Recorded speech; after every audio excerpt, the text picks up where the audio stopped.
Once the war started, that massive wealth which the Jews had accumulated is now going to be used strategically for the purpose of influencing the direction of the war to get the prize that the Jews want. What is that prize? To destroy the Ottoman Islamic Empire, dismantle it, and to cut off the head of Islam, namely destroy the Khilafah. That's the prize they're after. The next prize is to liberate the Holy Land and to get the Holy Land for themselves. This is the prize they're after. Between 1914 and 1916, German submarines now make a surprise appearance into warfare.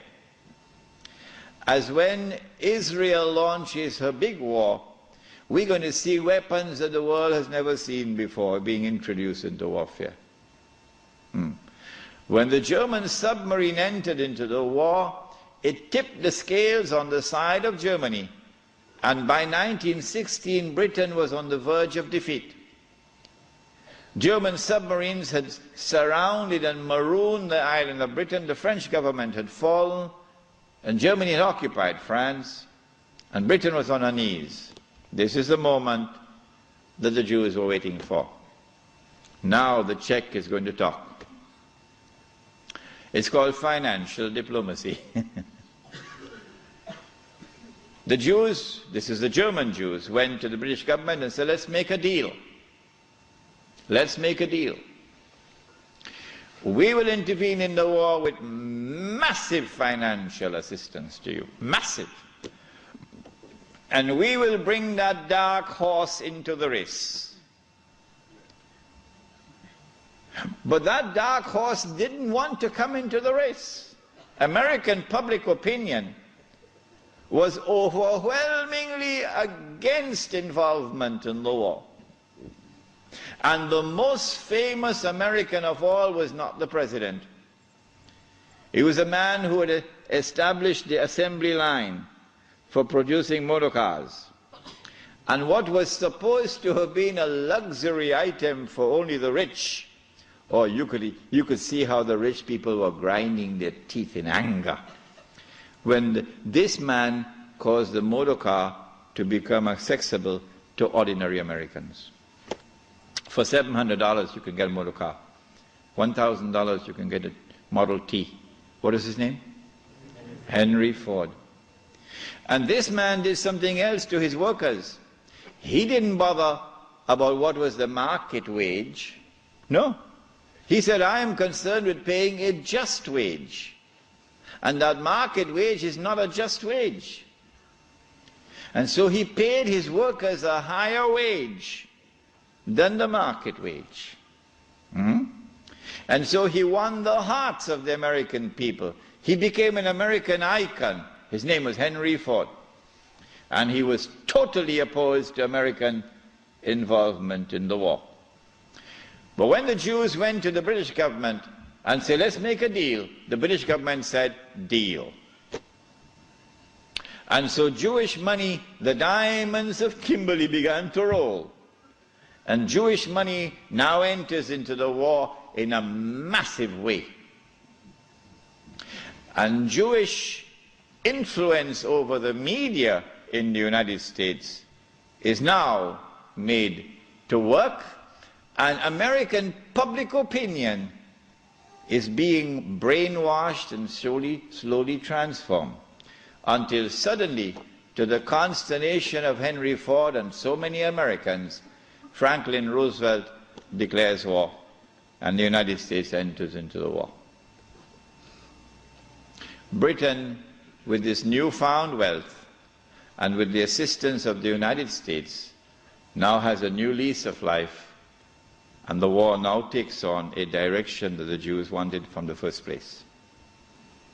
It is in 1916 that Jassasa went to work with British spies in Arabia.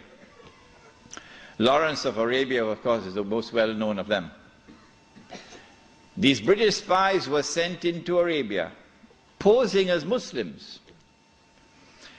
And they went to two actors in Arabia, two. One was Sharif Hussein, Sharif al-Hussein, who was appointed by the Khalifa in Istanbul as the Sharif of the Hijaz, Makkah and Medina, in control.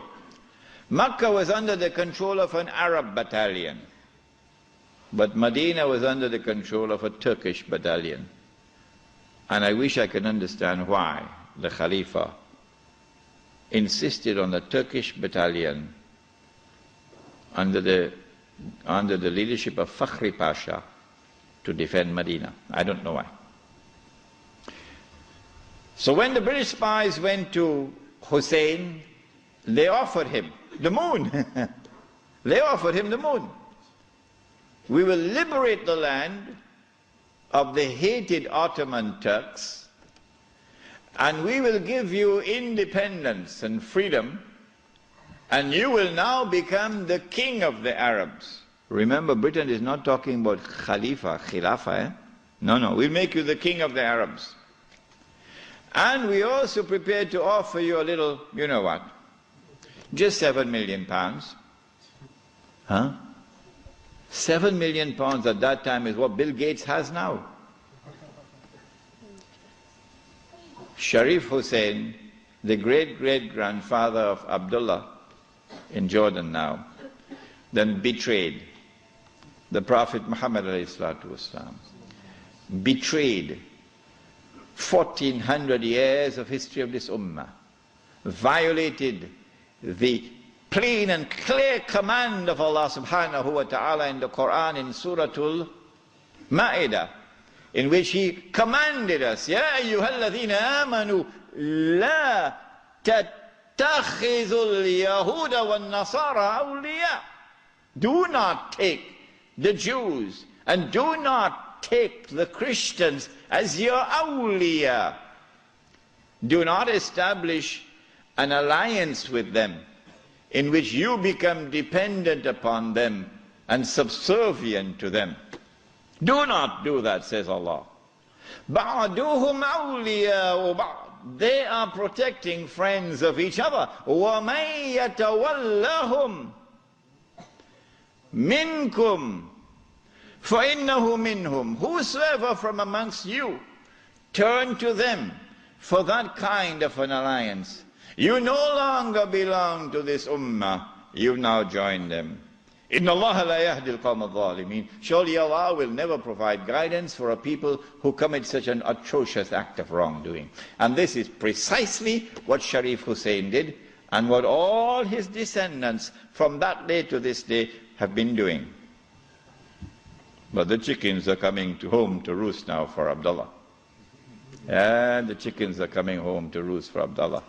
When Mr. Bush attacks Iraq, then you're going to see Abdullah's suitcases at work. Yeah. They're all packed already, you know. They're all packed already. As soon as Mr. Bush attacks Iraq, you'll see where Abdullah is going to be heading for.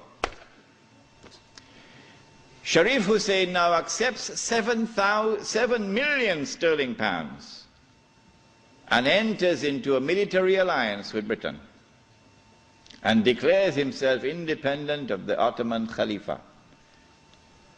Once the Khilafah in Istanbul had lost control of Mecca and Medina, had lost control of the Haramain, had lost control of the Hajj, you pull the carpet, you pull the rug from underneath the feet of the Khalifa.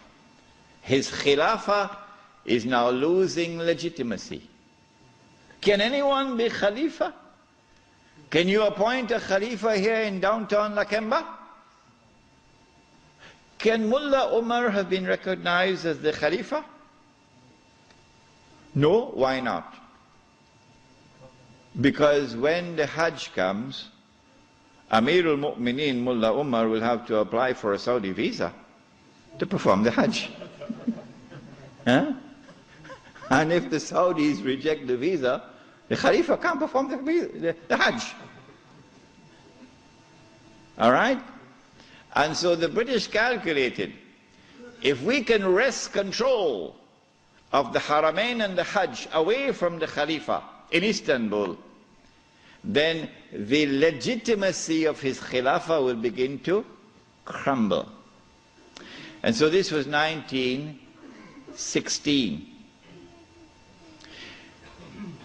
The British spies then went to the second actor in the Arabian Peninsula. I mean, Britain has a PhD in deception. If you want to destroy the Khilafah, okay, you have to make sure that it cannot be restored. How can you take the entire world of Islam with so many ulama and ensure that not only is the Khilafah destroyed, but it cannot be restored? That's a tall order. How to do it?